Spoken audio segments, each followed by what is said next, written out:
I'm gathering heifers for preg check tomorrow. Same ones we hauled from Deer Lodge. Gonna preg them early and sell the opens at feeder sale.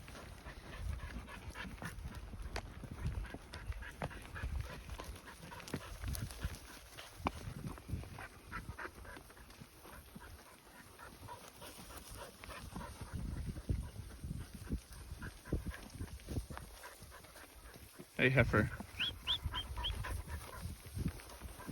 Had one heifer that must have got bred as a calf. We utilize everything at bangs, but she's gonna calve any day, so kind of a mix up, but kind of sets those heifers back when they calve before they're a 2-year-old.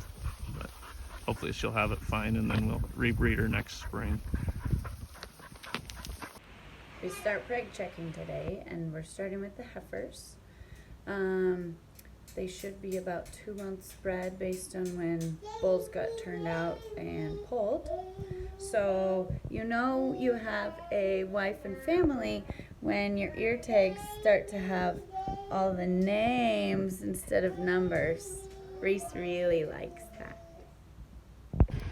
This is one of Baylor's cows out of Betty, so we'll retag her and get bred.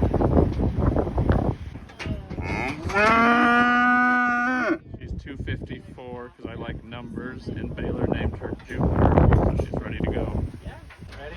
Yeah. A white heifer. Ooh, wild. Baylor's other cow that he named Saturn out of Percy. I'm checking heifers today. She is ready to get the tripod. The tripod. Preg checking heifers today. So we have their calf tag, their new cow tag, 8-way and virus shield. And then if they lose their EID, we have new ones of those for them.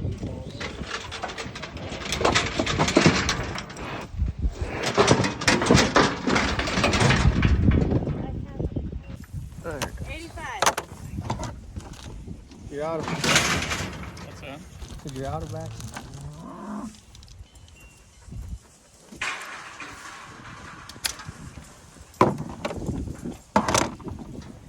That should be all of Reese's.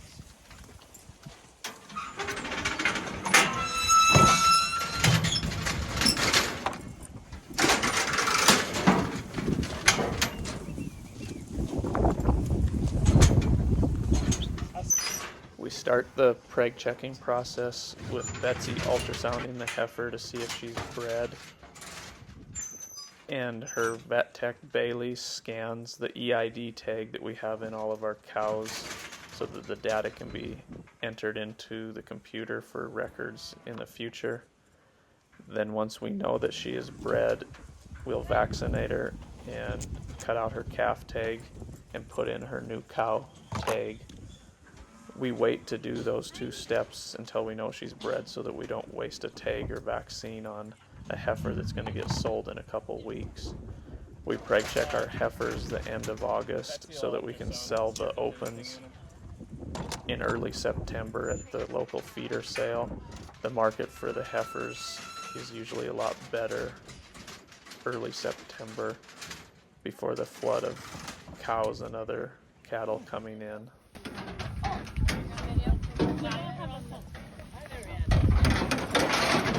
There's Oh yeah, that's a one shot. There's one shot of LA left in. Just drain it. where you can't feel it. Ew! It's not even Liquid white. lump jaw. That's gross. A lot of fluid. That should drain good, huh?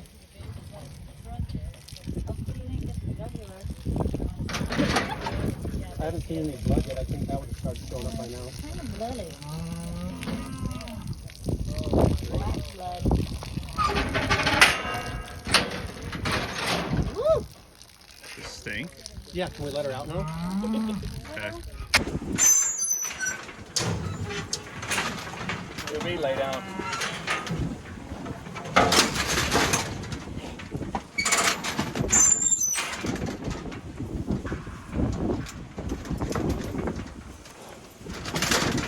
She does not have one.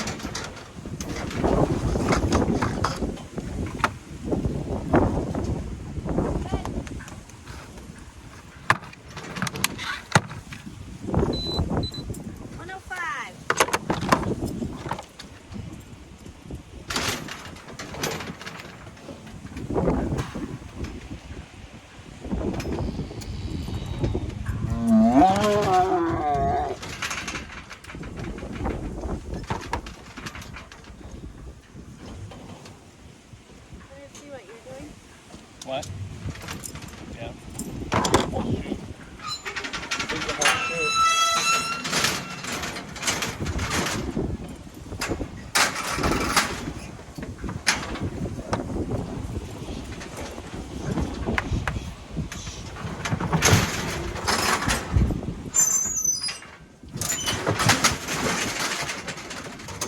She does not have an EID.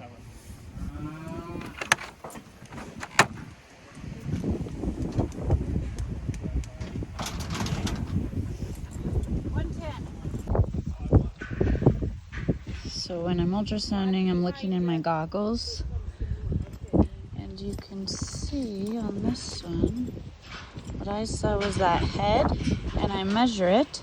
There's 1 centimeter grid squares in there, and then when I know how big the head is, I compare it to my cheat sheet.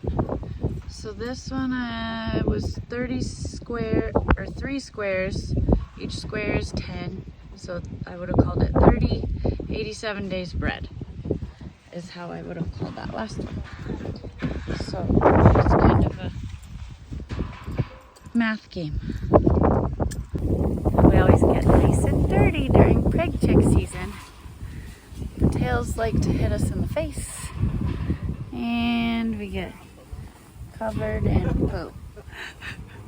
It's always a good time. Pushing them back up on the hill where they came from, where they'll stay for the rest of the fall.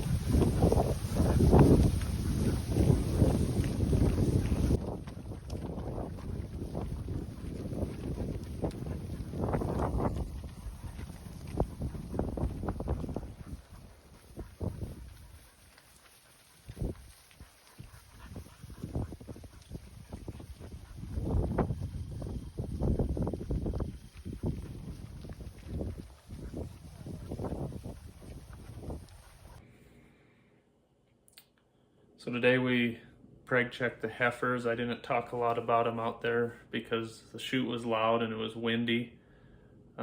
So those heifers this year, I exposed them for 45 days and then pulled the bulls. My hope was that I kept more heifers than I needed. So by cutting them off at 40 days, only the most fertile would get bred and we would keep. So they did pretty well. 12% open, which is a little higher than I'd like, considering we had a short cutoff. They did fairly well. I'm sure almost all of them would have been bred like in the past if I would have just left the bulls in and did a 70-day calving window. But this will hopefully set these up to be better cows because they'll calve early in the first 2 cycles as heifers and then have more time to rebreed as 3-year-olds. And then the ear tags, it's gonna be backwards, but we used Ritchie tags. I had them engraved by Ritchie this year.